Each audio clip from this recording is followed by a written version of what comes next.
നമസ്കാരം എല്ലാവർക്കും. Thank you for making it. നമസ്കാരം. ഞാൻ ഈ ഒരു പ്രോഗ്രാമിന് വേണ്ടി മാമിനെ വിളിക്കുമ്പോൾ മാം യു എസിലായിരുന്നു. അപ്പോൾ ഞാൻ വിചാരിച്ചു അപ്പോൾ കുറേ നാളായിട്ട് യു എസിലായിരിക്കും. മലയാള സിനിമയിലേക്ക് ഈ അടുത്ത കാലത്ത് കിളിയെ കിളിയെ എന്ന് പറഞ്ഞിട്ട് പാട്ടൊക്കെ പാടി ഒരു കിളി ഈ അടുത്ത കാലത്ത് പറന്നു വന്നിരുന്നു. നമ്മൾ എല്ലാവരും കണ്ടു കാണും സിനിമ. ഞാൻ ചോദിച്ചു പുതിയ മലയാള സിനിമകളൊക്കെ കാണാറുണ്ടോ? അപ്പോൾ പറഞ്ഞു കണ്ടു, ലോകയല്ലേ, ഞാൻ കണ്ടു എന്ന് പറഞ്ഞു. അപ്പോൾ ഇപ്പോഴും ഇതിന് മുമ്പ് ഒരു 40 വർഷം മുമ്പ് ഇതുപോലൊരു കിളി പാറി വന്നത് ഇപ്പോഴും നമ്മുടെ ചുറ്റും ഇങ്ങനെ പാറി നടക്കുന്നുണ്ട്. പൈങ്കിളി മലർത്തേൻകിളി എന്നും പറഞ്ഞിട്ട്. അപ്പോൾ ആ കിളിയാണ് ഞാൻ ഇന്നിപ്പോൾ വിളിച്ചു കൊണ്ടുവന്നിരിക്കുന്നത്.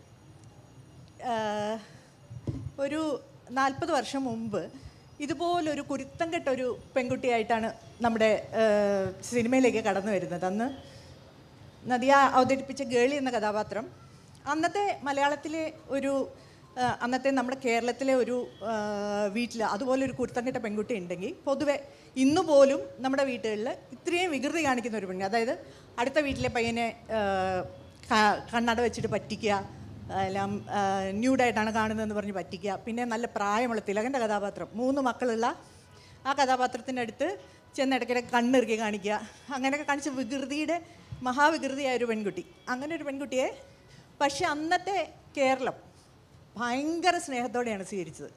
ഇന്നും ഇതുപോലെ പൈങ്കിളി മലർത്തേൻകിളി നമ്മുടെ മനസ്സുകളിൽ ഇങ്ങനെ പാറി നടക്കുന്നുണ്ടെങ്കിൽ എന്തായിരിക്കും ആ മാജിക്? അതാണിപ്പോൾ എനിക്ക് ആദ്യമായിട്ട് ചോദിക്കാനുള്ളത്. അതൊരു മാജിക്കായിട്ട് തന്നെയാണ് തോന്നുന്നത്. അല്ലെങ്കിൽ അത് ചിലപ്പോൾ ഗേളി എന്ന പെൺകുട്ടിയുടെ ആ ഒരു ഭയങ്കരമായ ആ ഒരു കരിസ്മയായിരിക്കാം, അല്ലെങ്കിൽ നമ്മുടെ ഡയറക്ടർ നമ്മുടെ ഫാസിൽ സാറിൻ്റെ ഒരു മെൻ്റലിസം ആയിരിക്കാം. എന്താണ് ആ അതിന് പിന്നിലുള്ള ഒരു രഹസ്യം? അതാണ് എനിക്ക് അറിയാനുള്ളത്. ബേസിക്കലി എനിക്ക് തോന്നുന്നു അത് ഞാൻ ഓഡിയൻസിൽ ഉള്ള ഒരു നന്ദിയാണ് എനിക്കുള്ളത്. കാരണം ഫാസിൽ സാർ ഇങ്ങനെ ഒരു ക്യാരക്ടർ എഴുതുന്നതും ഞാനതിൽ അഭിനയിക്കുന്നതും, പക്ഷെ അതിനേക്കാളും കൂടുതൽ ഓഡിയൻസ് എനിക്ക് കൊടുത്ത സ്നേഹം, എന്നെ ഇത്ര അക്സെപ്റ്റ് ചെയ്യാനായിട്ടും. സീന പറഞ്ഞ പോലെ ഒരു കുർത്തംകെട്ട ക്യാരക്ടർ, എനിക്ക് തോന്നുന്നു ആ കുർത്തക്കട എല്ലാവരുടെയും കുറച്ച് കാണും. അത് കാണിക്കാനുള്ള കുറച്ച് ധൈര്യം വേണം. അത് എനിക്ക് തോന്നുന്നു അത് എല്ലാവരുടെയും കുറച്ച് ഉള്ള കാരണം ഇങ്ങനെ സ്ക്രീനിൽ ഇങ്ങനെ കാണുമ്പം തോന്നും ഇത് കൊള്ളാമല്ലോ. അപ്പോൾ ഞാൻ ഇന്നലെ I was just talking to a couple of friends of mine. അപ്പോൾ I like to ask generally, അത് നിങ്ങൾക്ക് എന്തുവാണ് നിങ്ങൾ നോക്കത്ത ദൂരത്തുമായിട്ട് നിങ്ങൾ കണക്ട് ചെയ്യുന്നത്? അപ്പോൾ ഒരു കുട്ടി പറഞ്ഞായിരുന്നു അത് എനിക്കത് കമ്മിങ് ഹോം എന്ന് പറഞ്ഞ ഫീലിംഗ്. കമ്മിങ് ഹോം എന്ന് പറഞ്ഞാൽ വീട്ടിൽ വരുന്നത് മാത്രമല്ല, ഇപ്പം നമ്മൾ ഒറ്റയ്ക്കാണെങ്കിൽ നമ്മുടെ ഫ്രണ്ട്സ് ഒന്നും അടുത്തില്ലെങ്കിൽ നമുക്ക് നമ്മുടെ ഗ്രാൻഡ് പേരൻസിനെ കാണണം, അല്ലെങ്കിൽ പേരൻസിനെ കാണണം. എങ്ങനെയോ ഈ ഫിലിം നമ്മളത് കാണുമ്പം നമുക്ക് എങ്ങനെയോ ഒരു അടുപ്പം തോന്നും. അതാണ് അവിടെ ഒരു ഇമോഷൻ. സെക്കൻഡ് ഫ്രണ്ടിൻ്റെ അടുത്ത് ചോദിച്ചപ്പം she said her mother when was getting married, അവർ ബോംബെയിലായിരുന്നു കല്യാണം കഴിച്ച് പോയത്.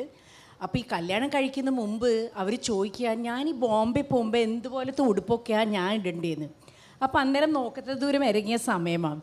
അപ്പോൾ അവർ പറഞ്ഞ് നദിയമോത് ഇട്ട് ചൂടിദാറില്ലേ അതുപോലത്തെ വല്ലതും ഇട്ടാൽ മതി, മഞ്ഞ ചൂടിദാർ. അങ്ങനെ അപ്പോൾ ഓരോരുത്തർ റിലേറ്റ് ചെയ്യുന്ന സംഗതികൾ ഒത്തിരിയും വേറെയാണ്.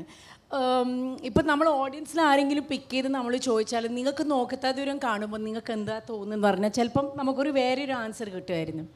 പിന്നെ മൂന്നാമത്തെ ഒരു ആൻസർ എനിക്ക് കിട്ടിയത് പെണ്ണുങ്ങളായ ഇങ്ങനെ ആവാമല്ലോ പറഞ്ഞ ഇത്രയും കുർത്തകേട്, അത് അങ്ങനെ എല്ലാവരുടെയും ഒരു വേറെ വേറെ ടേക്കായിരുന്നു. പിന്നെ ഞാൻ ആ പ്രായത്ത് ആ പടം ചെയ്യുന്നതും ഞാൻ പിന്നെ ഒരു city girl, and I think it was A very unconventional character. നമ്മൾ അതുവരെ എപ്പോഴും ഒരു പാവാട ധാവണിയായാലും ശരി, ഒരു സാരി ഉടുക്കുകയാണെങ്കിലും ശരി, ഇതൊരു പുതുമയുണ്ടായിരുന്നു, ഒരു ഫുൾ ഏർബൻ. അന്നത്തെ കാലം പിന്നെ നമുക്ക് യൂട്യൂബോ അങ്ങനെയൊന്നും ഇല്ലല്ലോ. അപ്പം നമുക്കിങ്ങനെ പുതുമായിട്ട് കാണാൻ കിട്ടുന്നത് നമുക്ക് സ്ക്രീനിലേ കാണാൻ കിട്ടത്തുള്ളൂ, വേറെ ഇപ്പം എന്തോ ഉടുപ്പുള്ളൂ. അപ്പോൾ അതൊരു ബോംബെ സ്റ്റൈലും ആൾക്കാർക്ക് അത് ഒരു പ്രത്യേക ഒരു പുതുമയായിട്ട് തോന്നി. പക്ഷേ എനിക്ക് തോന്നുന്നു ഫാസിൽ സാർ എഴുതിയ ആ ക്യാരക്ടറുടെ ഒരു ഭംഗി, ഓണസ്റ്റ്ലി ആ കുർത്തക്കട എനിക്കും കുറച്ചൊക്കെ ഉണ്ട്. അപ്പോൾ പിന്നെ അതെല്ലാം കൂടി അങ്ങ് ഈസി ആയിട്ട് അങ്ങ് വന്ന്, അത്രയേ ഉള്ളൂ. 18 വയസ്സിലാണ് നദിയമ ഇതിലേക്ക് വരുന്നത്, സിനിമയിലേക്ക് വരുന്നത് ആദ്യമായിട്ട്. അപ്പോൾ ഒരു ഇന്നത്തെ കാലത്താണെങ്കിൽ അതുപോലെ ഒരു 18 വയസ്സിലൊരു പെൺകുട്ടിയിലേക്ക് ഒരു ഭയങ്കര ഫെയിം വരുന്നു. അപ്പോൾ ആ പെൺകുട്ടി പെട്ടെന്ന് അങ്ങ് മാറുകയാണ്. കാരണം സോഷ്യൽ മീഡിയയിലെ കാലമാണ്. അവൾ എങ്ങോട്ട് തിരിഞ്ഞാലും ക്യാമറകൾ അവളെ ഇങ്ങനെ വളഞ്ഞ് പിടിച്ചുകൊണ്ടിരിക്കും. അതുപോലെ ഇത്രയൊന്നും അല്ലാതിരുന്ന ഒരു കാലത്ത് 18 വയസ്സിൽ പെട്ടെന്ന് ലൈഫിൽ ഒരു ട്വിസ്റ്റ് ഉണ്ടായി. സിനിമ വലിയൊരു വേൾഡിലേക്ക് വന്നു, ആളുകളുടെ എല്ലാ ശ്രദ്ധയും വരുന്നു. അന്നത്തെ കാലത്ത് എങ്ങനെയായിരുന്നു മാമിൻ്റെ ഒരു ജീവിതം മാറി മറിഞ്ഞോ? അന്നത്തെ കാലത്ത് ഒരു ഭംഗി എന്ന് പറഞ്ഞാൽ ഒത്തിരി പീപ്പിൾ ഇൻറ്ററാക്ഷൻസ് ഉണ്ടായിരുന്നു. It felt little more personal. ഞാൻ ഓർക്കുന്നുണ്ട്, എനിക്ക് സമയം കിട്ടുമ്പോഴൊക്കെ കുറേ ഫോട്ടോഗ്രാഫ്സ് നമ്മൾ എടുത്തു വെക്കും. ലൈക്ക് യുനോ ഒരു സ്റ്റുഡിയോ ടൈപ്പിൽ എടുക്കുന്ന പിക്ചേഴ്സ് കുറേ എടുത്ത് വെച്ചിട്ട് എനിക്ക് സമയം കിട്ടുമ്പോഴൊക്കെ ഇങ്ങനെ ഇരുന്ന് ഞാൻ ഓട്ടോഗ്രാഫ് ചെയ്തുകൊണ്ടിരിക്കും. എന്നിട്ട് എപ്പോഴെങ്കിലും നമുക്ക് ആർക്കെങ്കിലും അയക്കും, അല്ലെങ്കിൽ ആരെങ്കിലും നമ്മളെ കാണാൻ വന്നാൽ അവരുടെ കയ്യിലൊന്ന് കൊടുക്കും. അങ്ങനെ ആ ഒരു രീതിയായിരുന്നു. പിന്നെ അന്നേരമൊക്കെ നമുക്ക് മൂവി സ്റ്റാർസിനെ, മൂവി ആക്ടേഴ്സിനൊന്നും നമുക്ക് അങ്ങനെ വേഗം കാണാൻ കിട്ടൂല. അപ്പോൾ കാണുമ്പോൾ ഉള്ള ഒരു കൂട്ടവും പിന്നെ നമ്മളെ കാണാൻ വരുന്ന ഒരു ആകാംക്ഷവും പിന്നെ എല്ലാം കൂടി ആകുമ്പം ആ ഒരു എന്താ പറയുക, അതിൻ്റെ ഉള്ളൊരു എക്സൈറ്റ്മെൻറ്റ്, ഈ ആർട്ടിസ്റ്റിനെ കാണുന്ന എക്സൈറ്റ്മെൻറ്റ് അതിപ്പം കുറഞ്ഞ്. കാരണം because of social media we are very much എന്താ പറയുന്നത് ഇൻ പീപ്പിൾസ് ഐസ്. അപ്പോൾ അവർക്ക് നമ്മുടെ സ്ലൈസ് ഓഫ് ലൈഫും നമ്മുടെ ജീവിതം കുറിച്ചും കുറേയൊക്കെ അവർക്കറിയാം. അപ്പോൾ ആ ഒരു മിസ്റ്ററി ഫാക്ടർ ഇന്നത്തെ കാലത്തില്ല. ബട്ട് യെസ്, പ്രൈവസി ഫാക്ടർ കുറച്ച് കുറയും. കാരണം ഇപ്പോൾ എല്ലാവരുടെയും കയ്യിൽ സ്മാർട്ട് ഫോൺസ് ഉണ്ട്. So you might be photographed very often, which is okay. I mean, at the end of the day, they are fans, they watch your films. പക്ഷെ ചിലപ്പം unknowingly വല്ലവരും വീഡിയോ എടുക്കുക, അല്ലെ പിന്നെ പെർമിഷൻ ഇല്ലാതെ എടുക്കുക, അതൊക്കെ ചിലപ്പം it can be A little bit disturbing. But അത് ഇന്നത്തെ കാലം. ഈ മാം തന്നെ പറഞ്ഞല്ലോ, ഒരുപാട് പേർക്ക് ഓട്ടോഗ്രാഫ്സ് കൊടുക്കുമായിരുന്നു, ഒരുപാട് കത്തുകൾ വരുമായിരുന്നു. അതൊക്കെ ശരിയാണ്.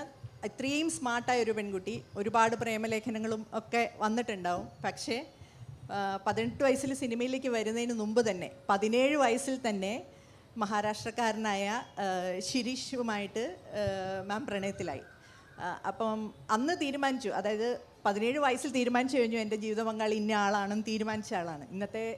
ഇന്നത്തെ കാലത്താണെങ്കിൽ ചിലപ്പോൾ കുറച്ചാളൊന്ന് ഡേറ്റ് ചെയ്ത് നോക്കാം, എന്നിട്ട് എനിക്ക് പറ്റിയ ആളാണെങ്കിൽ നോക്കാം എന്നൊക്കെ നമ്മുടെ കുട്ടികൾ പറയും. പക്ഷേ അത് ഞാൻ തന്നെ എൻ്റെ കുട്ടികളുടെ അടുത്ത് പറയും. ഞാൻ തന്നെ പറയും, അത് ഇത്തിരി ചെറുപ്പമായി പോയില്ലേ, നിങ്ങളൊന്ന് 10 ആലോചിക്കുക, എന്നിട്ട് പിന്നെ ആ സ്റ്റെപ്പ് എടുക്കുക. I think life was more simple then. So അതായിരുന്നു അതിൻ്റെ, എനിക്ക് തോന്നുന്നു,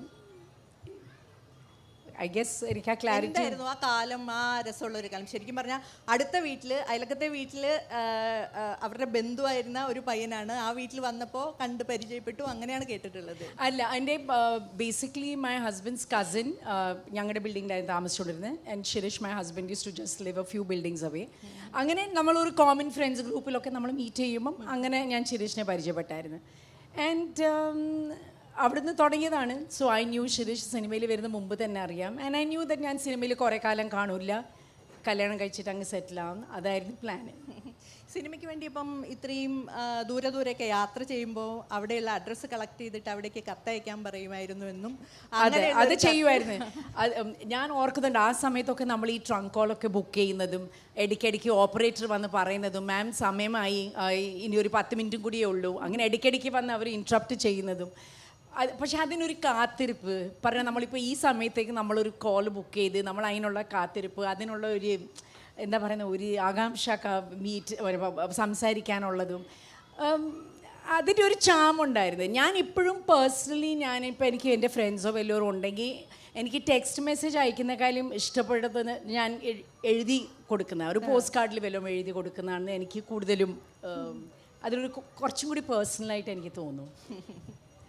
അന്നപ്പോൾ ഈ നമ്മുടെ ഫാസിലിൻ്റെ വൈഫ്, അതായത് റോസി, ഇത് അവിടെ വന്ന ഒരു കത്ത് കണ്ടുപിടിക്കുകയും അന്ന് ചോദിക്കുകയൊക്കെ ചെയ്ത കഥ പറഞ്ഞിട്ടുണ്ട് മുമ്പ്.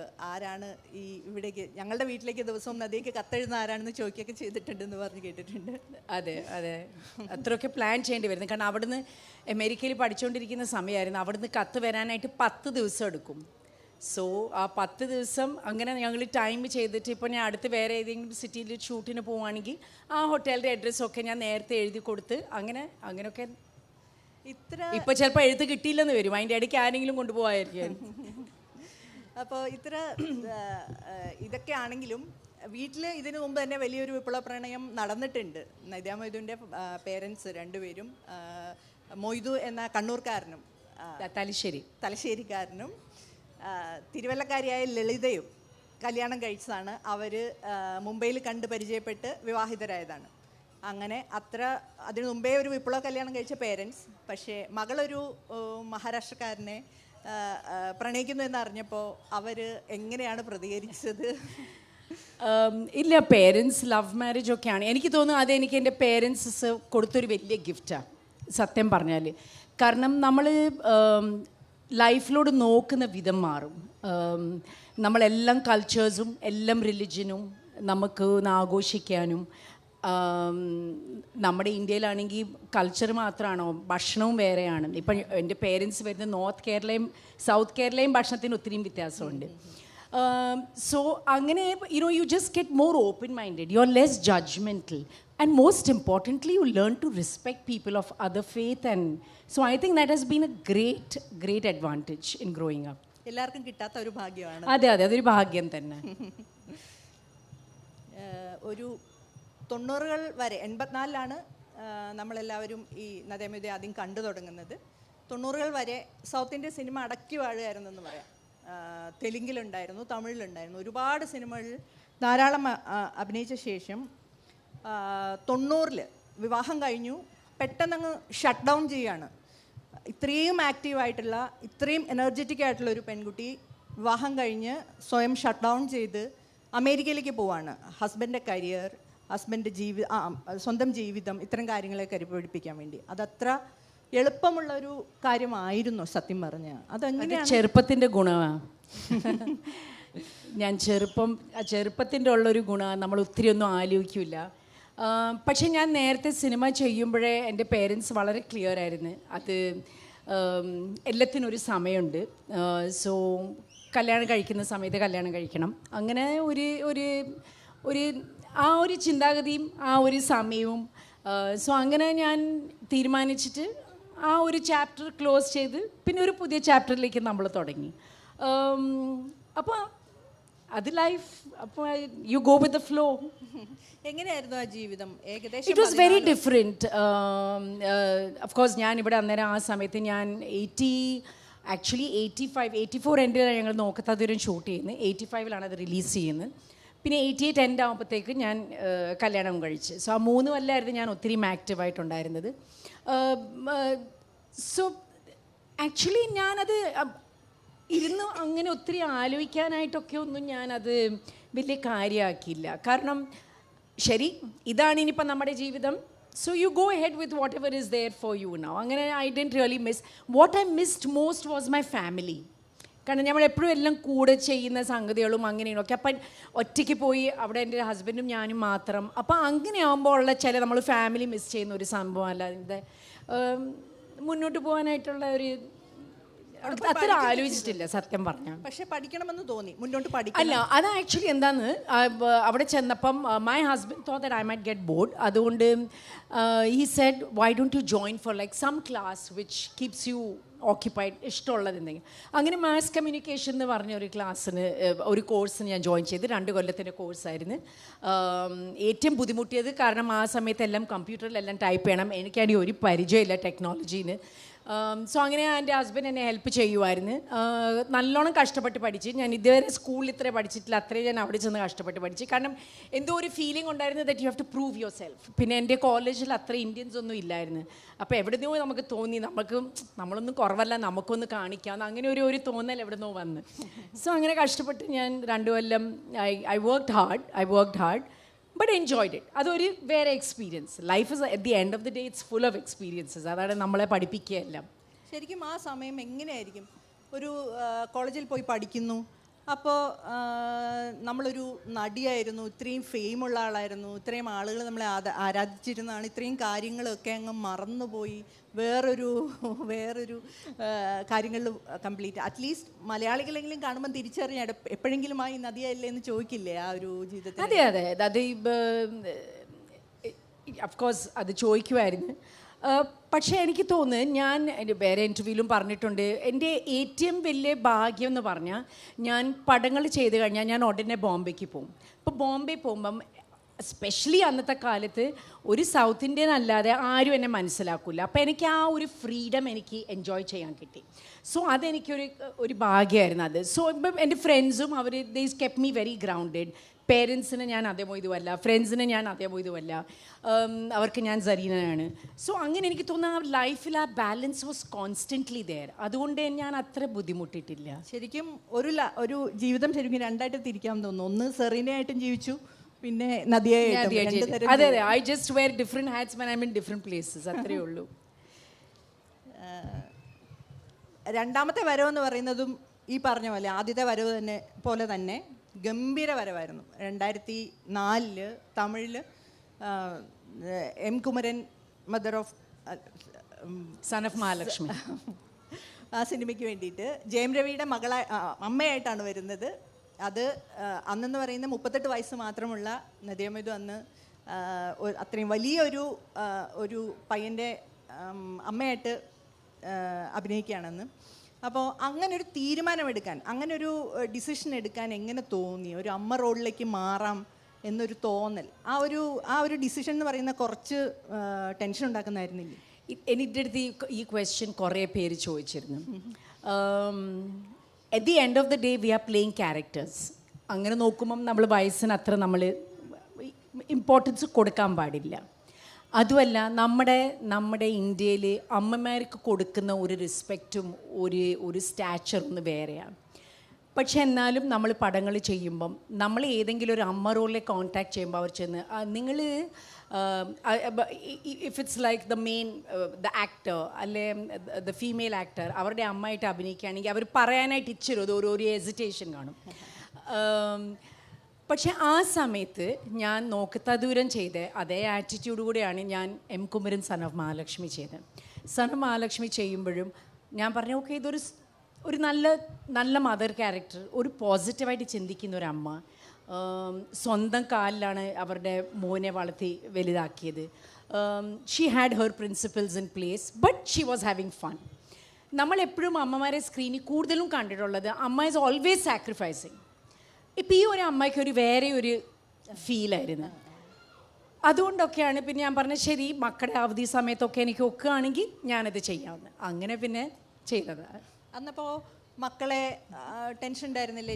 മക്കള് ചെറിയ പ്രായമാണ്, മക്കളെ ഒറ്റയ്ക്കാക്കിയിട്ട് പോവുക, അങ്ങനത്തെ ടെൻഷൻസ് ഒക്കെ ആ സമയത്ത് ഉണ്ടായിരുന്നു. അതെ, അപ്പോൾ എൻ്റെ ഇൻലോസ് ഉണ്ടായിരുന്നപ്പോൾ ഇൻലോസ് പറഞ്ഞ് ഞങ്ങൾ മോളെ നോക്കാം, നിങ്ങൾ അതിനെ കുറിച്ച് പേടിക്കണ്ട.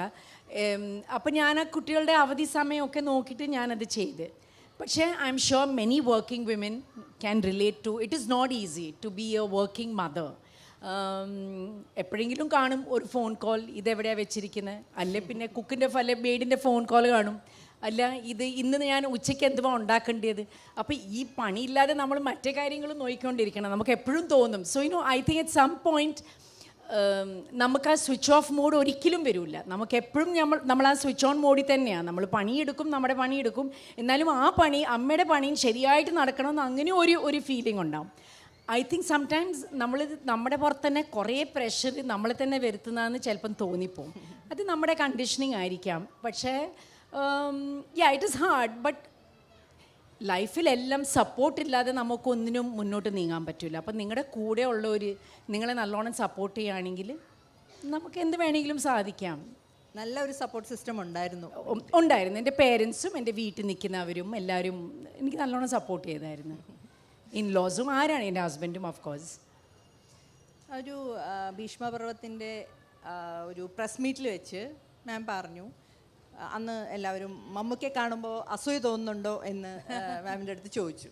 കാരണം ഇത്രയും ഭംഗിയായിട്ട് ബോഡി മെയിൻറ്റെയിൻ ചെയ്യുന്നു, ഇത്രയധികം സിനിമയിൽ ഇപ്പോഴും ഇത്രയും ആക്റ്റീവായിട്ട് നിൽക്കുന്നു, മമ്മൂക്കെ കാണുമ്പോൾ അസൂയ തോന്നുന്നുണ്ടോ എന്ന്. അപ്പോൾ മാം അതിന് പറഞ്ഞൊരു നല്ല മറുപടി ഉണ്ട്. അന്ന് പറഞ്ഞത്, ഞങ്ങളും അതായത് നടിമാരല്ല, ഞാൻ പറഞ്ഞ ഒരു കാര്യത്തിന് അസുഖമുണ്ട്, ഒരു കാര്യത്തിൽ അസുഖമുണ്ട്. അതായത് നടികളും ഇതുപോലെ തന്നെ നന്നായി ബോഡി മെയിൻറ്റെയിൻ ചെയ്യുന്നു, നല്ല സുന്ദരിയായിരിക്കുന്നു ഒക്കെയുണ്ട്. പക്ഷേ മമ്മൂക്കയ്ക്ക് കിട്ടുന്ന പോലത്തെ ക്യാരക്ടേഴ്സ് എന്തുകൊണ്ടാണ് ഞങ്ങൾക്ക് കിട്ടാത്തത് അന്നൊരു ചോദ്യം ചോദിച്ചിരുന്നു.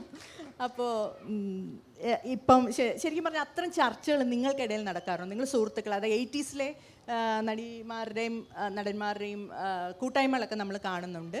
അവരെപ്പോഴും പാട്ട് പാടുന്ന ഡാൻസിൽ വീഡിയോസൊക്കെ ഒത്തിരി കാണുന്നുണ്ട്. നമ്മൾ നോക്കുമ്പം ആർക്കാ സൗന്ദര്യം കുറവുള്ളത്? സുഹാസിനി അതിസുന്ദരിയാണ് ഇപ്പോഴും, എന്ത് ഭംഗിയായിട്ടാണ് ഇരിക്കുന്നത്. മേനക, എല്ലാവരും ഉണ്ട്. സുമലതയുണ്ട്, എല്ലാവരും നല്ല സുന്ദരികളായിട്ട് തന്നെയാണ് എനിക്ക്. പക്ഷേ ഇവരുടെ ഒന്നും ഒരു ക്യാരക്ടർ നമ്മൾ കാണുന്നില്ല.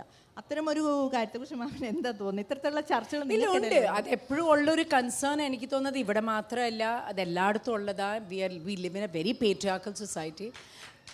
സോ അതുള്ള ഒരു പ്രശ്നം എല്ലായിടത്തും ഉണ്ട്. ഇപ്പം നമ്മൾ വർക്ക് ഫോഴ്സിലാണെങ്കിലും സിനിമയിലല്ലെങ്കിലും നിസ്സാര സംഗതിയാണ്. ഇപ്പോൾ ഒരു സ്ത്രീ ഒരു ഓഫീസിലും ജോലി ചെയ്യുകയാണെങ്കിൽ അവർക്ക് പോയി ഒരു പ്രൊമോഷനോ അല്ലെങ്കിൽ ഒരു സാലറി റേസ് ചോദിക്കണമെങ്കിലും she is never very bold enough to ask. കാരണം ഹെർ ബിഗ്ഗസ്റ്റ് ഇഷ്യൂ ഇസ് എനിക്ക് ആ സമയം കൊടുക്കാൻ പറ്റുമോ, എനിക്ക് ആ ഓവർ ടൈം ചെയ്യാൻ പറ്റുമോ, ഞാൻ അത്രയും ചോദിക്കാൻ പറ്റുമോ. She always undermines herself underestimates herself. So ആ ഒരു നമ്മുടെ ആ തോട്ട് പ്രോസസ്സ് മാറ്റണം. പക്ഷേ ഇപ്പോൾ എഴുതുന്നുണ്ടല്ലോ, ഇപ്പോൾ കുറേ പടങ്ങൾ വന്ന് ഇതിൻ്റെ ഇടയ്ക്ക് ലോക എന്ന് പറഞ്ഞ പടം ഉണ്ടായിരുന്നു, which was a game changer. Then there was Ullozhukku. അങ്ങനെ എത്രയോ പടങ്ങൾ വന്നിട്ടുണ്ട് with female as being the centre stage.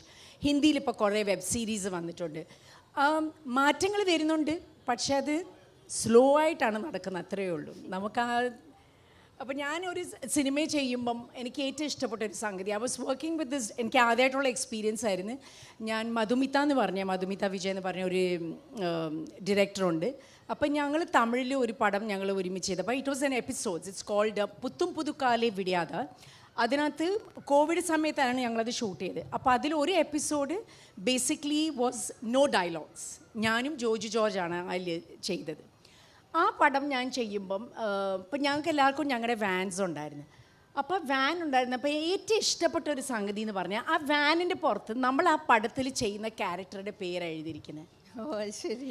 I felt so nice. നമ്മൾ ഒരിക്കലും ഒന്ന് സെറ്റിൽ വന്നാൽ പിന്നെ നമ്മൾ ആ ക്യാരക്ടറാണ്.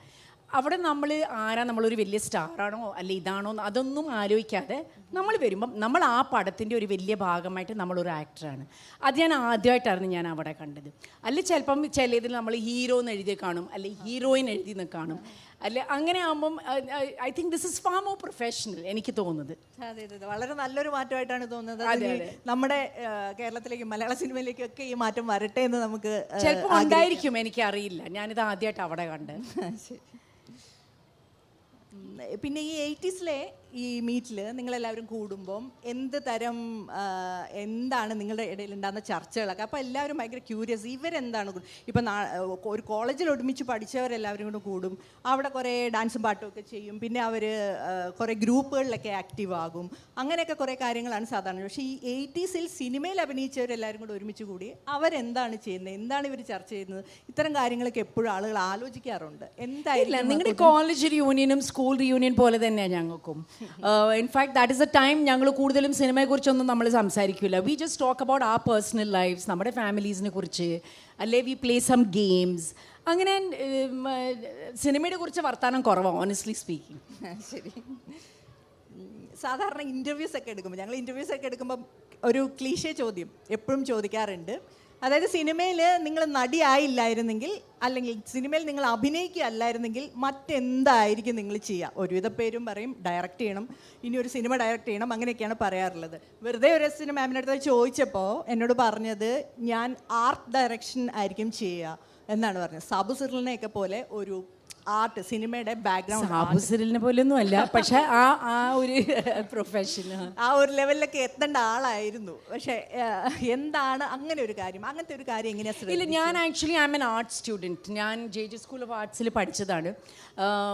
അപ്പോൾ സെറ്റിൽ ഈ നിസ്സാര സംഗതിയായിരിക്കും. ചിലപ്പം ഒരു ടേബിൾ എടുത്ത് അവിടെ നിന്ന് മാറ്റി ഇങ്ങോട്ട് വെക്കും, ക്ലോക്ക് അവിടെ നിന്ന് എടുത്ത് അങ്ങോട്ട് വെക്കും. പക്ഷെ നമ്മളത് സ്ക്രീനിൽ കാണുമ്പം അതിൻ്റെ ഒരു വ്യത്യാസം, it look so different, it look so beautiful. ഞാൻ വേറെ ഏതോ ഇൻ്റർവ്യൂവിൽ പറഞ്ഞ പോലെ, ഇത് ഇവിടുത്തെ ഈ പുല്ലൊക്കെ ഇങ്ങനെ ഒത്തിരി ബ്രൗണായി കാണുന്നുണ്ടല്ലോ, എന്നെ കുറച്ചൊരു പച്ച പെയിൻറ്റ് അടിക്കാം. അങ്ങനത്തെ നമ്മൾ ഈ ഹിന്ദിയിൽ പറയൂലേ ജുഗാഡ്, പറഞ്ഞ ഈ ഉള്ള സംഗതികൾ വെച്ച് എങ്ങനെ ഒപ്പിച്ചല്ലേ ഓരോരോ കാര്യങ്ങൾ നടത്തുക. എനിക്കതൊക്കെ ഭയങ്കര ഫാസിനേറ്റഡ് ആയിട്ട് തോന്നും. കാരണം അതെൻ്റെ കണ്ണി മുമ്പ് നടക്കുന്നതാണ്. Of course there is far more. ഇപ്പോൾ സൗണ്ട് ഡിസൈനാണ്, മിക്സിംഗ് ആണ്, അല്ലെങ്കിൽ നമ്മൾ എഡിറ്റിംഗ് ആണ്. അതൊക്കെ അതും ഒരു ഒത്തിരി കഴിവുള്ള ഇതാ. പക്ഷെ നമ്മളത് കാണുന്നില്ല. ഇത് നമ്മുടെ കണ്ണിന് മുമ്പ് നടക്കുന്ന സംഗതിയാണ്. അപ്പോൾ അതെനിക്ക് ഒത്തിരി ഫാസിനേറ്റിംഗ് ആയിട്ട് തോന്നും. എപ്പോഴെങ്കിലും അങ്ങനത്തെ കറക്ഷൻസ് ചെയ്തിട്ടുണ്ടോ? ഇല്ല, അത് ഞാൻ ഡയറക്ടറുടെ പരിപാടിയിൽ ഞാൻ ഇടില്ല. ചിലപ്പോൾ maybe once in a way, but that looks nice. ഇപ്പോൾ ചിലപ്പോൾ ഈ ഫ്ലവർ വാസ് ചിലപ്പോൾ ഇവിടുന്ന് കുറച്ച് ഇങ്ങോട്ട് വെക്കണമായിരിക്കും. അങ്ങനെ വല്ലതും പറഞ്ഞാലേ ഉള്ളൂ. അല്ലേ പിന്നെ വലിയ മാറ്റങ്ങൾ. ചിത്രം വരെയൊക്കെ ഇപ്പോഴും ഉണ്ടോ? കാരണം ആദ്യമാണ് പഠിച്ചത്. ഒരിക്കൽ എൻ്റെ അച്ഛനോട് സംസാരിച്ചപ്പോൾ പറഞ്ഞിട്ടുണ്ട്, കൊച്ചിലെ അച്ഛൻ്റെ മനസ്സിൽ മോളെ കുറിച്ചുള്ള ഏറ്റവും സുന്ദരമായ ഒരു ഓർമ്മ അല്ലെങ്കിൽ മനസ്സിൽ തങ്ങി നിൽക്കുന്ന ഒരു ചിത്രം എന്താണെന്ന് ചോദിച്ചപ്പോൾ അന്ന് അച്ഛൻ പറഞ്ഞു, കമിഴ്ന്ന് കിടന്ന് ചിത്രം വരയ്ക്കുന്ന മകളെയാണ്. അതായത് എപ്പോഴും കട്ടിൽ കമിഴ്ന്ന് കിടന്ന് ചിത്രം വരച്ചുകൊണ്ടേയിരിക്കും. അതാണ് ഇപ്പോഴും മനസ്സിൽ തങ്ങി നിൽക്കുന്ന ഒരു ഓർമ്മ എന്ന് പറഞ്ഞു. ഇപ്പോഴും ചിത്രം വരയ്ക്കാറുണ്ടോ? ഇപ്പോഴും വരയ്ക്കും. അതിൻ്റെ ഇടയ്ക്ക് ഞാൻ പറഞ്ഞ പോലെ പിള്ളേർ ചെറുതായപ്പം അവർക്ക് സ്കൂളിൽ എന്തെങ്കിലും കുറച്ചൊരു ഹോംവർക്ക് കയ്യിൽ വെച്ചില്ലെങ്കിലും ഒന്ന് ആർട്ട് വർക്ക് കാണും. പിന്നെ നമ്മൾ ഇന്ത്യൻ അമ്മമാർ കുറച്ചും കൂടി ഒന്ന് എന്താ പറയുക ഇൻവോൾവ് അല്ലേ നമ്മുടെ മക്കളുടെ കാര്യത്തിൽ. സോ അപ്പോൾ പിന്നെ അവർക്ക് സഹായിക്കാനും കുറച്ച് അത് ഇതൊക്കെ ഉണ്ടെങ്കിലും അത് ഞാൻ സഹായിച്ചു തരുമായിരുന്നു. പക്ഷെ ഇപ്പോഴും വരയ്ക്കാറുണ്ട്. സമയം കിട്ടുമ്പോഴൊക്കെ ഞാൻ വരയ്ക്കും. ഒരു ഇന്ത്യൻ അമ്മ തന്നെ ആയിരുന്നു. പക്ഷേ ഇല്ല, നോട്ട് ആസ് മച്ച്. നമ്മൾ കുറച്ചും കൂടി ഇൻവോൾവ് ആണെന്നേ ഉള്ളൂ. മക്കളും ചിത്രം വരയ്ക്കുന്നതാണല്ലോ കേട്ടത്. കുറേയൊക്കെ കോവിഡ് സമയത്ത് കുറേയൊക്കെ ഓരോരുത്തരുടെ ആർട്ട് സൈഡൊക്കെ ഇങ്ങനെ പുറത്ത് വരാൻ തുടങ്ങി.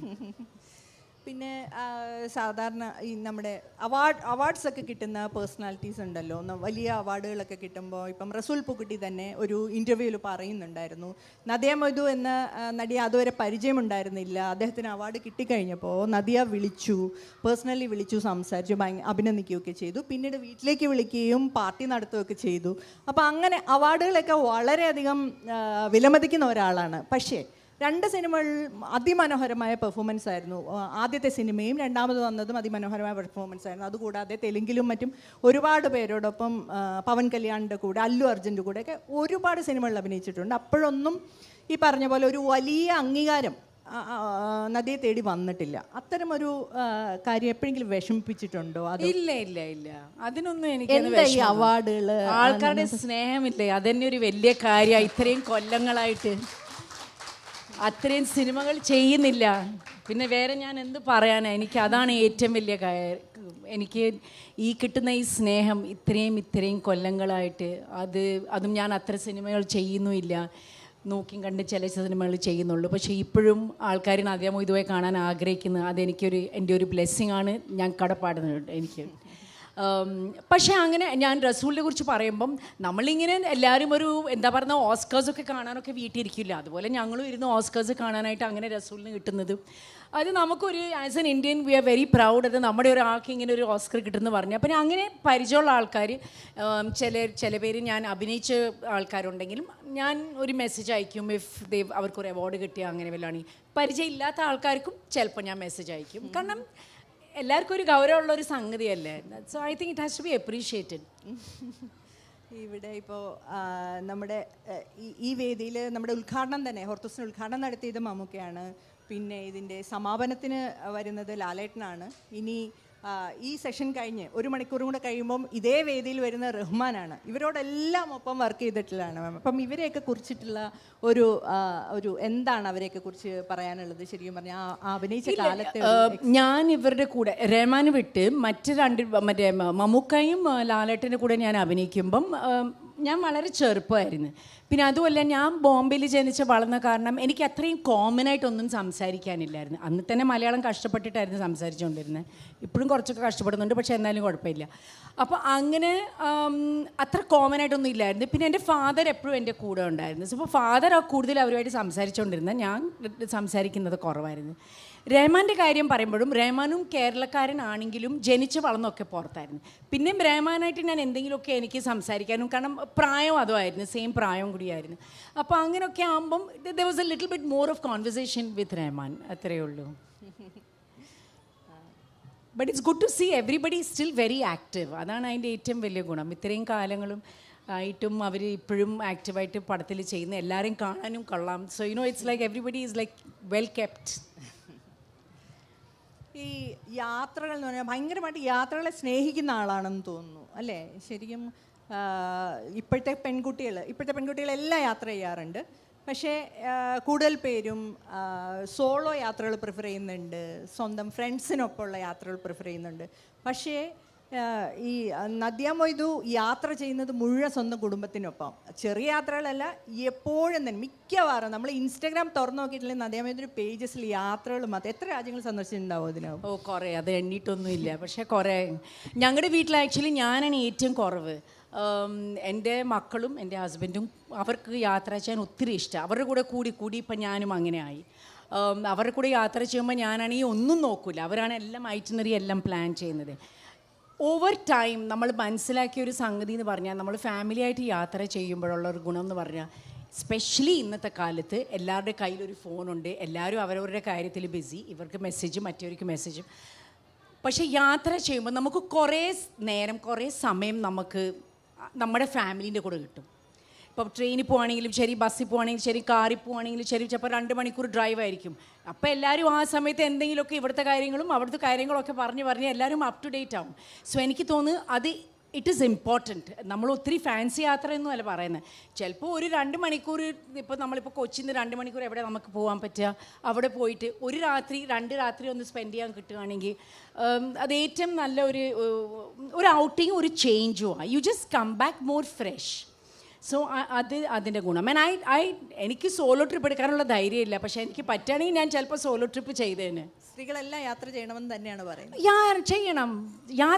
യാത്രയിൽ നമ്മൾ പഠിക്കുന്ന സംഗതികൾ, ആൾക്കാരെ കുറിച്ചും പിന്നെ എനിക്കാണെങ്കിൽ ഞാൻ ആരുടെടുത്തും വേണമെങ്കിൽ ഞാൻ സംസാരിക്കും. ഇപ്പോൾ ഞാനൊരു ലൈനിൽ നിൽക്കുകയാണെങ്കിൽ ഞാൻ മുന്നേ ഉള്ള ആളും പുറകെയുള്ള ആളായിട്ട് സംസാരിക്കും. അവരുടെ ചില ഫീഡ്ബാക്കൊക്കെ എനിക്ക് കിട്ടും. എന്തെങ്കിലും കുറിച്ചൊക്കെ ആയിരിക്കും ചിലപ്പോൾ ലൈൻ എത്ര വലുതാണ്, നമ്മൾക്ക് എപ്പോഴായിരിക്കും മുന്നോട്ട് പോകാൻ പറ്റുക, അങ്ങനെ ഇങ്ങനെ. അതിന് പിന്നെ വേറെ ഒരു ടോപ്പിക്കിൽ ഞങ്ങൾ പോകും. And I love talking to strangers. അതുകൊണ്ടാണ് ഇപ്പോഴും ഈ വീട്ടിലെ ഒരു സാധനം പോലും ഓൺലൈനിൽ വാങ്ങില്ല എന്ന് കേട്ടിട്ടുണ്ട്. കടയിൽ പോകണം നേരിട്ട്, എന്നിട്ട് ആളുകളെ കാണാൻ സംസാരിക്കണം. അതൊക്കെ സത്യമാണോ? അതെ, എനിക്കിപ്പോഴും, കാരണം ഞാനിവിടെ പറഞ്ഞ പോലെ ഇപ്പം ഞാൻ കടയിൽ പോവുകയാണെങ്കിൽ ആ കടക്കാരൻ എന്നെ കണ്ടിപ്പം പരിചയമാണെങ്കിൽ ചോദിക്കും മക്കൾ എങ്ങനെയുണ്ട്, ഹസ്ബൻഡ് എങ്ങനെയുണ്ട്, ഇങ്ങനെ ഒരു കോൺവെർസേഷനാണ്. അപ്പോൾ പിന്നെ ചിലപ്പോൾ കാണില്ലെങ്കിൽ ചോദിക്കും അവരെ കുറേ നാളായാലോ കണ്ടില്ല, അങ്ങനെ ഇങ്ങനെയൊക്കെ. അപ്പം ഒരു കമ്മ്യൂണിറ്റി അല്ല. I think it's A community building and we are losing that.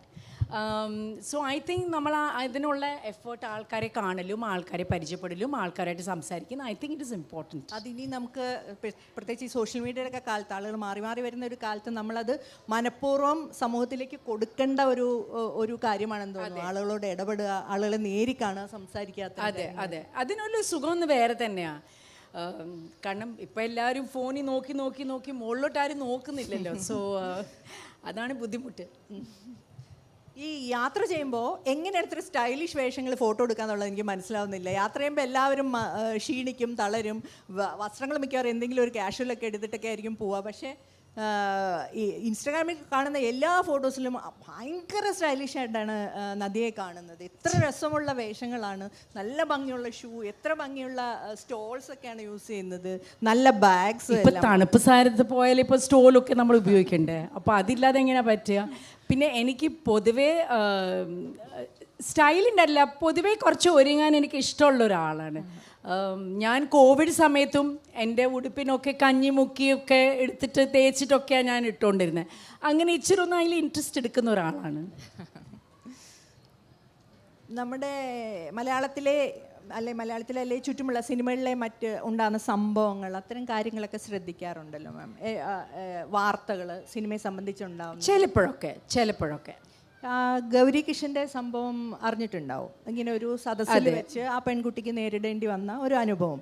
അന്ന് കൂടെയുള്ള എല്ലാവരും നിശബ്ദരായിട്ടിരുന്നപ്പോൾ ആ കുട്ടി ഭയങ്കര സ്ട്രോങ് ആയിട്ട് നിന്നിട്ട് അതിനെ അവളുടെ പ്രൊട്ടക്റ്റ് ചെയ്ത് സംസാരിക്കുകയും മറ്റും ചെയ്തു. അങ്ങനെ ഒരു ജീവിതത്തിൽ എപ്പോഴെങ്കിലും മാമിന് അങ്ങനെ എപ്പോഴെങ്കിലും സ്വയം പ്രൊട്ടക്റ്റ് ചെയ്തെന്ന് സംസാരിക്കേണ്ട ഒരു അവസരം ഉണ്ടായിട്ടുണ്ടോ? അങ്ങനെ ഒരു അവസരം ഉണ്ടായിരുന്നെങ്കിൽ എന്ത് ചെയ്തേനെ? അങ്ങനെയൊക്കെ ചിന്തിച്ചിട്ടുണ്ടോ? അതൊക്കെ ആ സമയം അനുസരിച്ചായി. ഇതുവരെ എനിക്ക് അങ്ങനെ ഒരു സിറ്റുവേഷൻ വന്നിട്ടില്ല.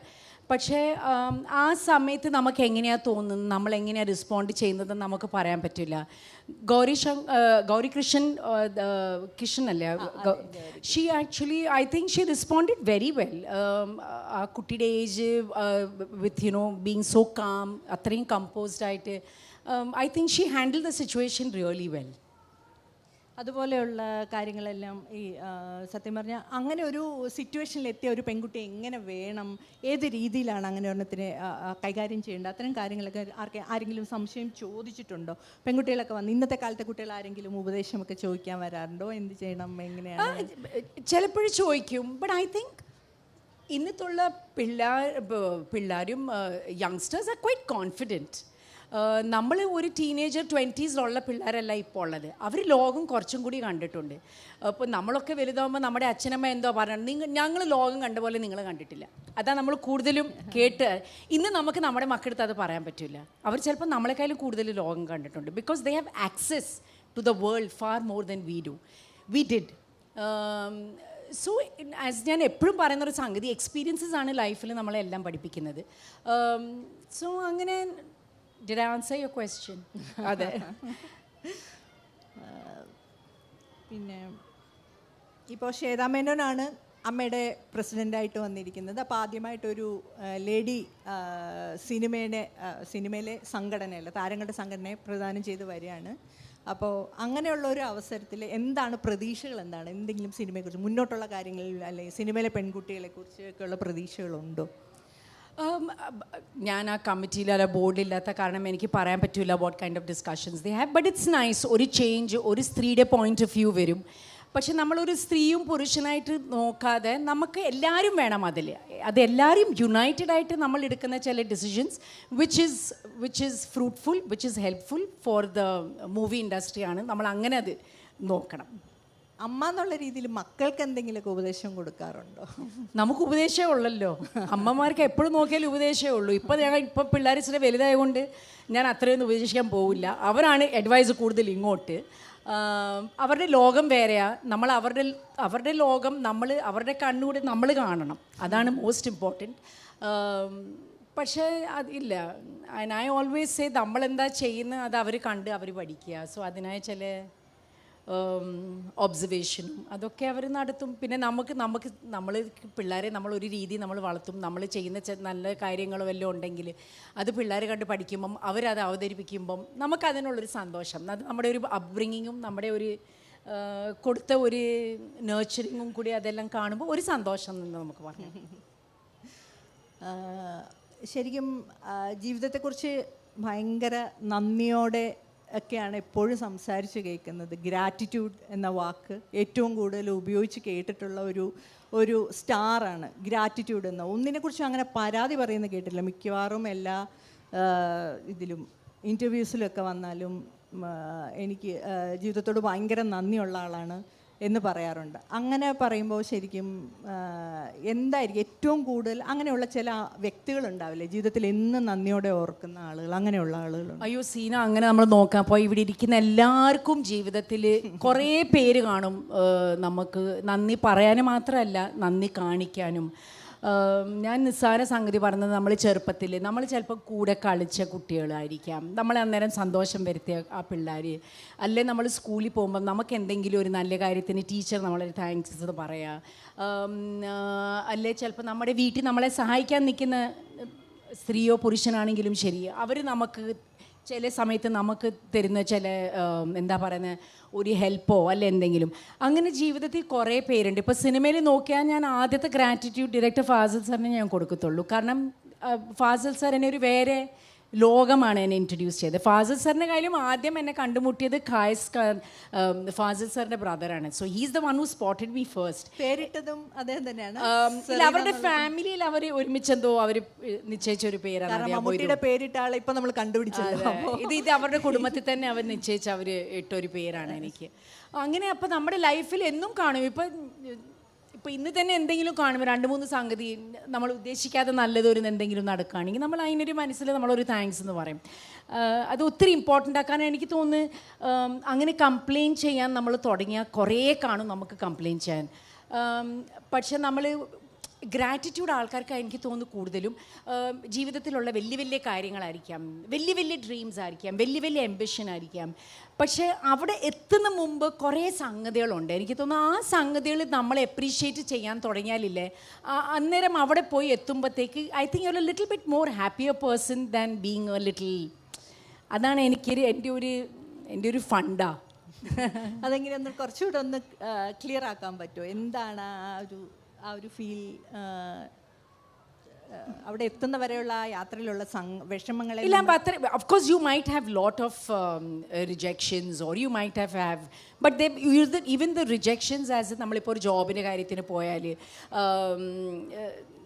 so there was one interview I heard of Guneet Monga എന്ന് പറഞ്ഞ, she won the Oscars, Elephant Whisperers എന്ന് പറഞ്ഞ പടം, ലഞ്ച്, നമ്മുടെ എന്താ പടത്തിൻ്റെ പേര്, ഓസ്കർ, ലഞ്ച് ബോക്സ്.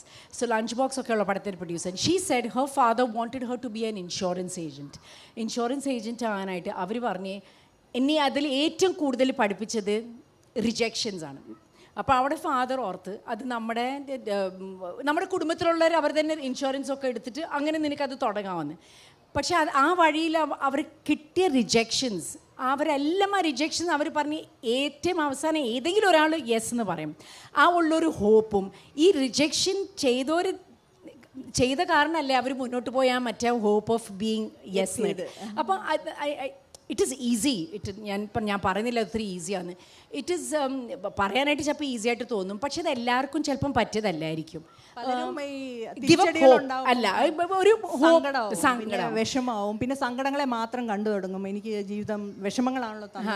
എല്ലാവരുടെയും ജീവിതത്തിൽ എന്തെങ്കിലുമൊക്കെ കാണും, പക്ഷെ of course sometimes things are a little bit unfair to some people. പക്ഷേ എല്ലാത്തിലും ഗുണങ്ങളുണ്ട്. അപ്പം നമ്മൾ ആ ഗുണങ്ങളിൽ കുറച്ചും കൂടി അത് ഫോക്കസ് ചെയ്താൽ I think it is better. Mohanlal മഞ്ഞൾ വിരിഞ്ഞ പൂക്കളുടെ സിനിമ ഷൂട്ട് ചെയ്ത ക്യാമറ മോഹൻലാൽ സൂക്ഷിച്ചു വെച്ചു എന്ന് പറഞ്ഞു. അപ്പോൾ എല്ലാവർക്കും ഒരു ആഗ്രഹം ഉണ്ടാവും, ആ കണ്ണട അതിപ്പോൾ എവിടെയാണ് എന്നറിയാൻ. സൂക്ഷിച്ചു വെച്ചിട്ടുണ്ടോ? ആ കണ്ണട ഉണ്ടെങ്കിൽ ഞാൻ തന്നെ എടുത്ത് വെച്ചേനെ ആദ്യം. ഞാൻ ഫാസിൽ സാറടുത്ത് ചോദിച്ചായിരുന്നു ആ കണ്ണട. അപ്പോൾ ഫാസിൽ അറിയില്ല, അത് അന്ന് തന്നെ നമ്മൾ എവിടെയോ അത് ഡിസ്പോസ് ചെയ്തു. അങ്ങനെ ഞാൻ പറഞ്ഞത് ഇത്രയും ആ കണ്ണടയ്ക്ക് ഒരു ചർച്ച ഉണ്ടാവുമെന്ന് ആര് വിചാരിച്ചു അന്നേരം ആ സമയത്ത്.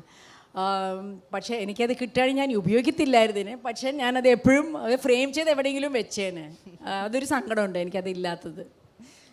അന്ന് ശരിക്കും പറഞ്ഞാൽ ആ ഷൂട്ടിലെ മറക്കാനാവാത്ത വേറൊരു കാര്യം കൂടി, ഇത് കാഴ്ചക്കാരുടെ മനസ്സിലുള്ളത് ആ കണ്ണടയാണെങ്കിലും നദിയുടെ മനസ്സിലുള്ളത് ചിലപ്പോൾ കയ്യിൽ കിട്ടിയ ഒരു പൊള്ളലായിരിക്കാം. അതെ, ഞങ്ങൾ ആ നോക്കത്ത ദൂരം ചെയ്യുമ്പോൾ ഇതിൻ്റെ കഴിഞ്ഞ ഉടനെ ഞങ്ങൾ ആ തമിഴ് പടം ചെയ്തിരുന്നു, പൂവേ പൂച്ചിടുക, സെയിം റീമേക്ക് ആയിരുന്നു. അപ്പം മലയാളത്തിൽ ലാത്തിരി പൂത്തിരി പുഞ്ചിരിച്ചപ്പോൾ ആ സോങ് തന്നെ തമിഴിൽ പട്ടാസ് ചുട്ടു ചുട്ടു പോടിട്ടുമാ എന്ന് പറഞ്ഞൊരു പാട്ടായിരുന്നു. അപ്പോൾ അതിൽ എക്സ്ട്രാസ് ഡാൻസ് ചെയ്യുന്ന കുട്ടികൾ അവരുടെ ഒരാളുടെ പൂത്തിരി എൻ്റെ കയ്യിൽ, അതിപ്പോഴും എനിക്ക് ആ പാടുണ്ട് ഉണ്ടായിരുന്നത്. സോ പക്ഷേ ഞാൻ ആ ഷോട്ട് തീർത്തിട്ടാണ് ഞാൻ പിന്നെ നോക്കുന്നത്. അപ്പോൾ നോക്കിയപ്പോഴെങ്കിൽ മനസ്സിലായി ഇത് ഒത്തിരി പൊള്ളിയിട്ടുണ്ടല്ലോ. പക്ഷെ അന്നേരം ആ ജോഷിൽ അങ്ങ് ചെയ്യുമ്പോൾ അതൊന്നും നമ്മൾ ആലോചിക്കില്ല. ക്രിസ്മസുകളൊക്കെ എങ്ങനെയാണ് ശരിക്കും പറഞ്ഞാൽ? അതിനകത്തൊരു ലാത്തിരി പൂത്തിരി വെച്ചിട്ട് ഇപ്പോൾ ക്രിസ്മസ് കാലം വരികയാണ്. ഒരുപാട് ക്രിസ്മസ് അത് തന്നെ ആഘോഷിച്ചിട്ടാണ്. കാരണം US ലും UK ലും ഒക്കെ ആയിരുന്നു ആ സമയം. ഞങ്ങൾ ക്രിസ്മസ് ആഘോഷിക്കാറുണ്ട്. ഞാൻ ട്രീ എപ്പോഴും ഡെക്കറേറ്റ് ചെയ്യും. ഈ പ്രാവശ്യം വി ആർ ട്രാവലിംഗ്, സോ അതുകൊണ്ട് ചിലപ്പം എനിക്ക് ചെയ്യാൻ പറ്റില്ല, പക്ഷെ നോക്കാം, ഞാനത് ചെയ്യും. സോ ഞങ്ങളുടെ വീട്ടിൽ ഞങ്ങളെല്ലാം സെലിബ്രേറ്റ് ചെയ്യും. ഈദാണെങ്കിലും ശരി, ഓണമാണെങ്കിലും ശരി, ദീപാവലി ആണെങ്കിലും ശരി. പിന്നെ ബോംബെയിലൊക്കെ ഗണേശ് ചതുർത്ഥി വലിയ ഫെസ്റ്റിവലാണ്. എൻ്റെ ഹസ്ബൻഡിൻ്റെ വീട്ടുകാർ അവരൊക്കെ ഗണപതി വെക്കും, അതും ഞങ്ങൾ ചെയ്യും. സോ ആകെ കൂടെ എല്ലാ മാസം നമ്മുടെ ഇന്ത്യൻ ഫെസ്റ്റിവൽസ് കുറേ ഉണ്ടല്ലോ, എന്തെങ്കിലുമൊക്കെ കാണും സെലിബ്രേറ്റ് ചെയ്യാനായിട്ട്. എല്ലാ മാസവും വീട്ടിൽ എന്തെങ്കിലും കാണും. ഇപ്പം സിനിമകൾക്കൊക്കെ രണ്ടാം ഭാഗമൊക്കെ വരുന്ന കാലമാണ്. അപ്പോൾ എന്തെങ്കിലും ആരെങ്കിലും നോക്കത്താ ദൂരത്തിന് രണ്ടാം ഭാഗം എടുക്കണം എന്ന് പറഞ്ഞു വരികയാണെങ്കിൽ നദിയോട് ചോദിക്കുക, പഴയ ഗേളിയായിട്ടായിരിക്കില്ല, ചിലപ്പം അമ്മൂമ്മ വേഷം അഭിനയിച്ച പത്മിനിയുടെ വേഷം അഭിനയിച്ച അത്രയും പ്രായമാക്കി കളഞ്ഞ അല്ല, അങ്ങനെ ഒരു ഞാൻ ഇപ്പോഴും ഗേളിയായിട്ട് തന്നെ അഭിനയിക്കും.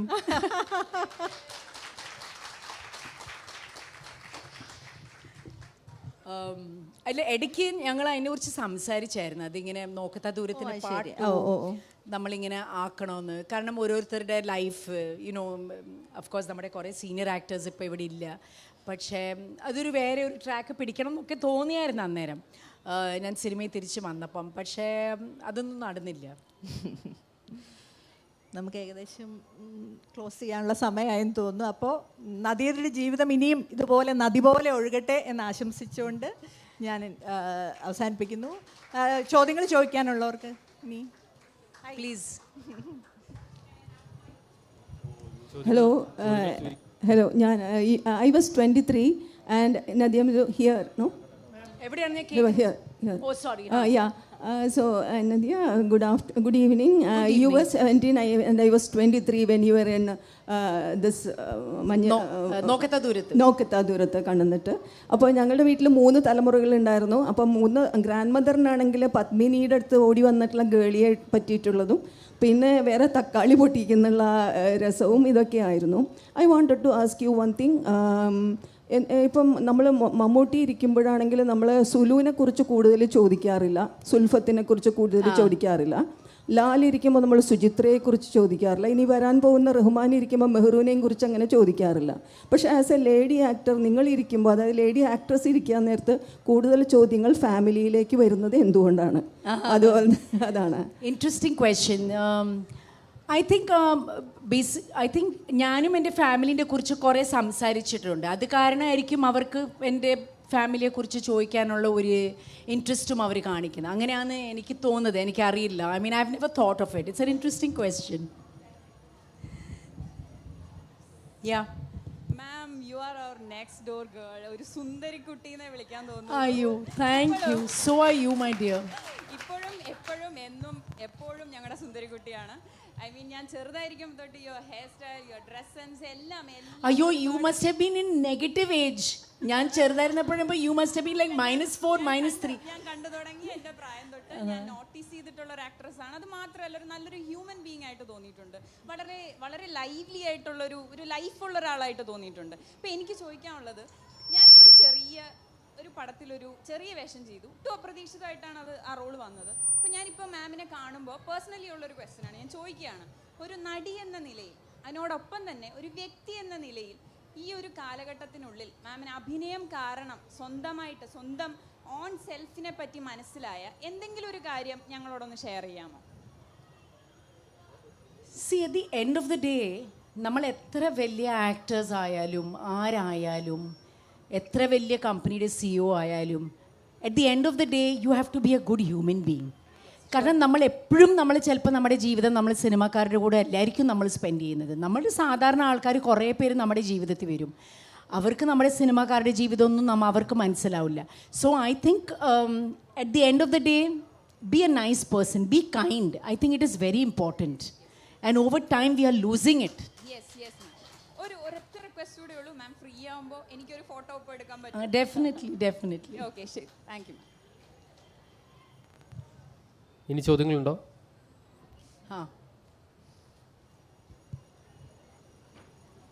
നമസ്കാരം, സറീന മൊയ്തു.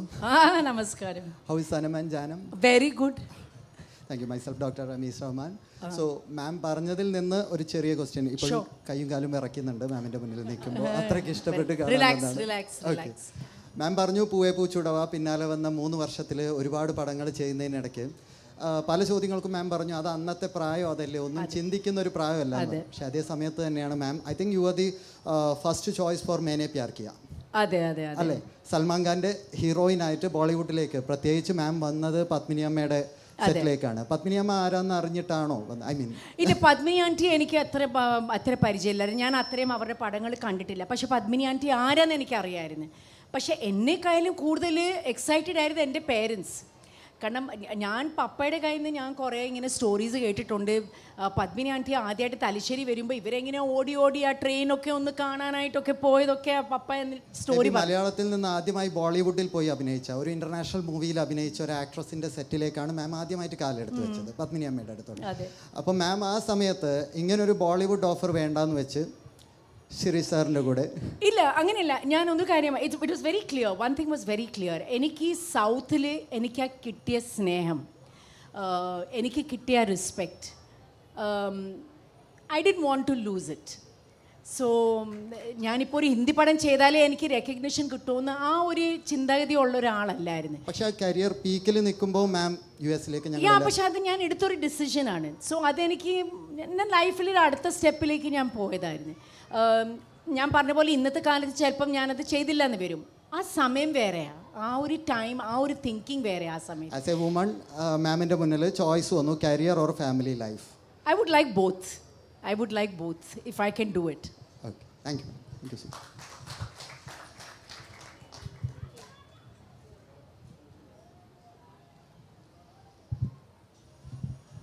എനിക്ക് ചോദിക്കാനുള്ളത്, ഇപ്പോൾ 80കളിലാണല്ലോ മലയാള സിനിമയിലേക്ക് കടന്നു വന്നത്. മലയാള സിനിമയിൽ ഒരു പുതിയ ഭാവുകത്വത്തിൻ്റെ കാലമായിരുന്നു എന്ന് പറയാം. കാരണം പത്മരാജൻ, ഭരതൻ, MT, അതിനകത്ത് MTയുടെ പഞ്ചാഗ്നിയിലല്ലാതെ ഇപ്പോൾ 3 ധാരയായിട്ട് സമാന്തര സിനിമകൾ, ആർട്ട് ഫിലിമുകൾ, അതുപോലെ കൊമേഴ്ഷ്യൽ സിനിമകൾ, അതിൽ MTയുടെ പഞ്ചാഗ്നിയിലല്ലാതെ എൻ്റെ പരിമിതമായ അറിവ് വെച്ച് പറയാണ്, അത്തരം സിനിമകൾ എന്തുകൊണ്ടാണ് തിരഞ്ഞെടുക്കാതിരുന്നത്? അത് താല്പര്യമില്ലാഞ്ഞിട്ടാണോ അല്ലെങ്കിൽ സാധ്യതകളില്ലാത്തത് കൊണ്ടായിരുന്നു? ആ സമയത്ത് നമ്മുടെ cinema, sometimes we follow the tide, we follow the pattern. ആ സമയത്ത് ഒരു ബബ്ലി ആയിട്ടുള്ളൊരു കുട്ടിയായിരുന്നു എല്ലാവരും കാണാൻ ഇഷ്ടപ്പെട്ടത്. അങ്ങനത്തെ റോൾസാണ് നമുക്ക് വന്നുകൊണ്ടിരുന്നത് കൂടുതലും. അപ്പം അതിൽ എനിക്ക് പറ്റാവുന്ന മെയിൻ ക്യാരക്ടറായിട്ട് എനിക്ക് ചെയ്യാൻ പറ്റുന്നത്. കാരണം ആ സമയത്ത് ഞാൻ കുറേ heroine oriented role, female actor centre stage ആയിട്ട് ചെയ്യുന്ന റോൾസാണ് ഞാൻ ചെയ്തുകൊണ്ടിരുന്നത്. എനിക്ക് വളരെയധികം ഇഷ്ടമാണ് to do like an offbeat cinema. And I did one film actually of late for a student of Satyajit Ray's Film Institute called Oru Padira Swapnam Pole, and it was his final year college project. It was nothing like anything that was big, but he was very keen that I play the role. എന്നിട്ട് ഞാൻ പറഞ്ഞു ശരി, ഞാൻ previous work എന്താ ചെയ്തിരിക്കുന്ന കാണാം. And I was very happy to do it. I love the film, and most importantly, Sharan Venugopal is the director's name, and in fact he's getting married tomorrow. He even won national award for a film of family values. So I would love to do it. It's just that nothing really that interesting has come my way. ഇപ്പം എനിക്ക് ചെയ്യാനുള്ള ആഗ്രഹമുണ്ട്, എനിക്ക് അതിനുള്ള സമയമുണ്ട്. പണ്ട് പിന്നെ നമ്മൾ കുറേ പടങ്ങൾ അങ്ങ് ചെയ്ത് സമയമില്ലായിരുന്നു. അത് കിട്ടുന്ന നല്ലൊരു ക്യാരക്ടേഴ്സ് ചെയ്തിട്ട് അങ്ങ് 3 കൊല്ലം ഫ്ലൈസ് ബൈനോ. മൈക്ക് പുറകിലൊരാൾക്ക്.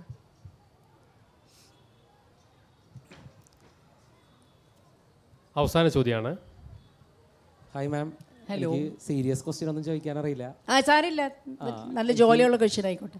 അല്ല, ഒരു 3 കാര്യങ്ങളാണ് ചോദിക്കേണ്ടത്. ഒന്നാമത്, ഒരുപാട് ഐക്കോണിക് സോങ്സിൽ മാം അഭിനയിച്ചിട്ടുണ്ടല്ലോ. അതിൽ മാം അഭിനയിച്ചതിൽ ഏറ്റവും ഫേവറേറ്റ് സോങ് ഏതാണ്? രണ്ടാമത്തത്, അത് പാടാൻ പറ്റുമെങ്കിൽ 2 വരി. പിന്നെ മൂന്നാമത്തെ ചോദ്യം, എന്തൊക്കെയാ ഈ ഓർട്ടിസ്റ്റുകാർ നമ്മളെ കൊണ്ട് ചെയ്യിപ്പിക്കുന്നത്? മാമിനെ കാണാൻ പറ്റൂല. പിന്നെ മമ്മൂക്ക, നന്നായി ആദ്യം പാടാൻ പറയാഞ്ഞത്, ചിലപ്പോൾ നിങ്ങളെല്ലാവരും വിട്ടുപോയേനെ. പിന്നെ മമ്മൂക്ക, ലാലേട്ടൻ, ജയറാമേട്ടൻ, എനിക്ക് തോന്നുന്നു മുകേഷ്, എല്ലാ സീനിയർ, ജഗദീഷ് ശ്രീകുമാർ, നെടുമുടി, അങ്ങനെ ഒരുപാട് പേരോടൊപ്പം മാം അഭിനയിച്ചിട്ടുണ്ടല്ലോ. അപ്പോൾ ആരുടെയെങ്കിലും അഭിനയം കണ്ടിട്ട് ഒരുപാട് മൊമെന്റ്സ് ഉണ്ടാവും. വാവ്, ആ ഒരു പെട്ടെന്ന് അങ്ങനെ ഓർമ്മയിൽ വരുന്ന 1-2 അങ്ങനെ പറയാൻ പറ്റുമോ? പെട്ടെന്ന് അങ്ങനെ വരില്ല. പക്ഷേ എല്ലാം പടത്തിൽ നമുക്ക് എന്തെങ്കിലും ഒന്ന് കാണുമല്ലോ. അല്ലെങ്കിൽ നമുക്ക് നമ്മൾ അഭിനയിച്ച ആർട്ടിസ്റ്റ് നമുക്ക് ചിലപ്പം അവരെന്തെങ്കിലും ഒരു ടിപ്പ് തരും നമ്മൾ അഭിനയിക്കുമ്പം. സോ അതൊക്കെ നമുക്ക് വാല്യൂബിളാണ്. സോ നമ്മളെപ്പോഴും സിനിമയിൽ പറയും it's give and take, reaction ആണ് ഇമ്പോർട്ടൻറ്റ്. സോ അങ്ങനെ നമുക്ക് റിയാക്ട് ചെയ്യാനായിട്ടും അതും നമുക്ക് ഇറ്റ് ഈസ് ഹെൽപ്ഫുൾ. പിന്നെ അടുത്ത ക്വസ്റ്റ്യൻ എന്താണെന്ന് പറഞ്ഞാൽ ഫേവറേറ്റ് സോങ് ഏതാണ് അഭിനയിച്ചത്? ഫേവറേറ്റ് ഞാൻ ഇപ്പോൾ ഇന്നലെ തന്നെ ഞാൻ വരുമ്പം the driver who pick me up, so he was playing എൻ്റെ പടത്തിൻ്റെ പാട്ടുകളൊക്കെ. I said oh my God, it's all nostalgia. ഇങ്ങനെ ഇത്രയും കാലം മുമ്പ് പോയി ഈ പാട്ടുകളൊക്കെ കേൾക്കുക എന്ന് പറഞ്ഞ്. എനിക്ക് ആക്ച്വലി എൻ്റെ പാട്ടുകളുടെ അത്ര ലിറിക്സ് ഒന്നും അത്ര ഓർമ്മയില്ല. വേണമെങ്കിൽ 1-2 ലൈന് വല്ലതും പാടാം. 1000 പാടണോ ചെമ്പരത്തി പൂവേ പാടണോ? എന്തുവാ പബ്ലിക് ഡിമാൻഡ്?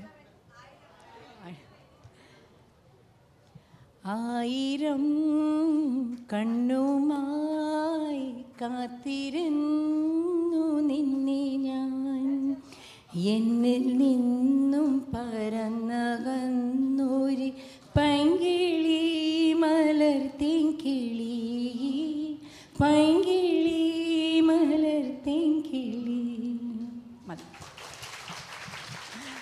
Thank you.